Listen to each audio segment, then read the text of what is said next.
देखिए, इस देश में बजट को लेकर के नए नए इतिहास बन रहे हैं। हम लगातार बजट से पूर्व इतनी बैठकें कर रहे हैं, बजट को बनाने में मेहनत कर रहे हैं, सब विभाग हमारे लगे हुए हैं।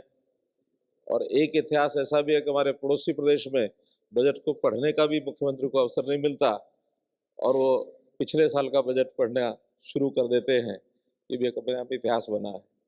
लेकिन मित्रों, बजट एक बहुत महत्वपूर्ण एक विषय होता है, ये अवसर होता है, दस्तावेज होता है, जिसमें प्रदेश के लोगों का ज़्यादा कैसे भला किया जाए और आने वाला वर्ष हमारे काम का किस प्रकार से एक जनहित में काम करने का जो एक खाका है वो तैयार किया जाए। तो इसलिए हम जितने भी स्टेक होल्डर्स हैं उनसे सबसे बात कर रहे हैं।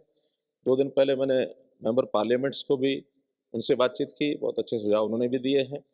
और अभी विभागों के अनुसार जो चर्चा हमारी चल रही है, आज ये दूसरी मीटिंग उसमें थी। पहले कुल 32 विभागों ने उस दिन अपना पार्टिसिपेट करके अपने अपने सुझाव दिए थे। आज 10 विभाग जो बचे थे उन्होंने भी अपने विषय बताए हैं। अब ये निर्णय करने का विषय बाद में रहेगा। एक हमने जो फाइनेंस सेक्रेटरी के साथ मिल बैठ करके हमारे जो सीएमओ के लोग हैं और बाकी सब मिल करके कि उन सुझाव में कौन कौन से ज़्यादा एडजस्ट किए जा सकते हैं, उनको सबको एडजस्ट करेंगे और एक अच्छा बजट जो विकास का बजट भी होगा और जो जनता की सेवा के नाते से जितना भी सर्विसेज सेक्टर हैं उसके लिए भी एक अच्छा बजट होगा, ऐसा मैं आपको विश्वास दिलाता हूँ।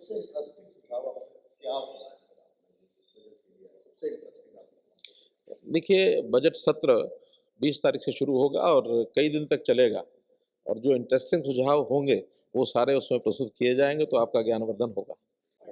हर विभाग अपने नए नए सिस्टम से जनता को जो अच्छा लगे और जनहित में भी हो और डिसिप्लिन भी आए, ऐसे बहुत प्रयोग हम पहले भी किए हैं, आगे भी करेंगे। और अगर इस प्रकार का हेल्थ डिपार्टमेंट में इस प्रकार का कोई विषय आगे बढ़ा है तो अच्छा है, सराहनीय है। सर, एचपीएससी ने नए जो 25 की भर्ती के लिए विज्ञापन भी जारी किया, एक भर्ती प्रक्रिया को पूरा भी किया है।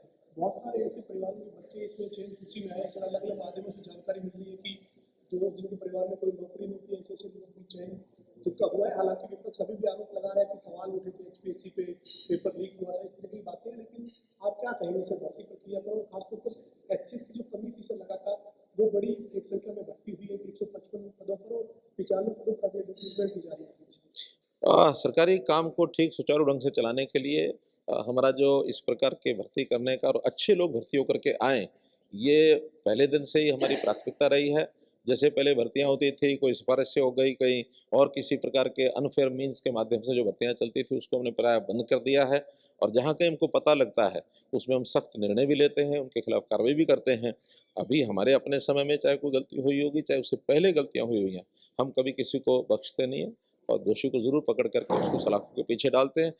पिछले साल मात्र में लगभग 650 लोगों को हमने अरेस्ट किया था, जो इस प्रकार के नकल के केसेस में या कई प्रकार के हथकंडे करते हुए जो पकड़े गए थे। तो इसलिए अब फेयर भर्तियां जो होती हैं उस समय भी विपक्ष को तकलीफ हो जाती है कि फेयर भर्तियां भी क्यों हो रही हैं। तो इसलिए फेयर भर्ती के लिए सब कुछ करेंगे, हम अपनी ओर से भी करेंगे और मैं कहता हूँ विपक्ष भी कोई अच्छा सुझाव देगा उसको भी मानेंगे। हमारी जो भर्तियाँ होती हैं वो सरकारी कर्मचारी लगभग 30 से 35 साल तक प्रदेश की जनता की सेवा करता है, तो इसलिए अच्छे लोग आएंगे तो जनता को उसका लाभ होगा। सर, एक ਬਾਬਾ ਸੁਲਤਾਨ ਜੀ 골ਡ ਮੈਡਲਿਸਟ ਤੁਹਾਡੇ ਸ਼ਹਿਰ ਵਿੱਚ ਪਹਿਲੀ ਵਾਰ ਅਦਭੁਤ ਸ਼ਕਤੀ ਚਮਤਕਾਰ ਦੇਖੋ। ਦੇਸ਼ ਵਿਦੇਸ਼ 'ਚ ਬੈਠੇ ਸਾਨੂੰ WhatsApp ਉੱਤੇ ਵੀ ਕਾਲ ਕਰ ਸਕਦੇ ਨੇ। ਘਰ ਬੈਠੇ 11 ਮਿੰਟਾਂ ਵਿੱਚ 101% ਗਾਰੰਟੀ ਨਾਲ ਸਮਾਧਾਨ, ਵਸ਼ੀਕਰਨ ਅਤੇ ਮੁੱਠ ਕਰਨੀ ਦੇ ਮਾਹਰ। ਸਭ ਤੋਂ ਪਹਿਲਾਂ ਕੰਮ ਕਰਨ ਦਾ ਵਾਅਦਾ, ਨੌਕਰੀ, ਪ੍ਰਮੋਸ਼ਨ, ਕਾਰੋਬਾਰ ਵਿੱਚ ਪਰੇਸ਼ਾਨੀ, घर च झगड़ा, बरकत, औलाद कहने तो बाहर होना, कोर्ट केस, तलाक, प्रॉपर्टी डिस्प्यूट, गुप्त रोग, पुराना दर्द, पति पत्नी विच अणबण, जादू टूना, मनमोहनी, वशीकरण करवाना या तुड़वाना, सौतन दुश्मन तो छुटकारा सदा लई, रुस्से नूं मनाउणा, प्यार मुहब्बत। बाबा सुल्तान जी 87 913 81 830।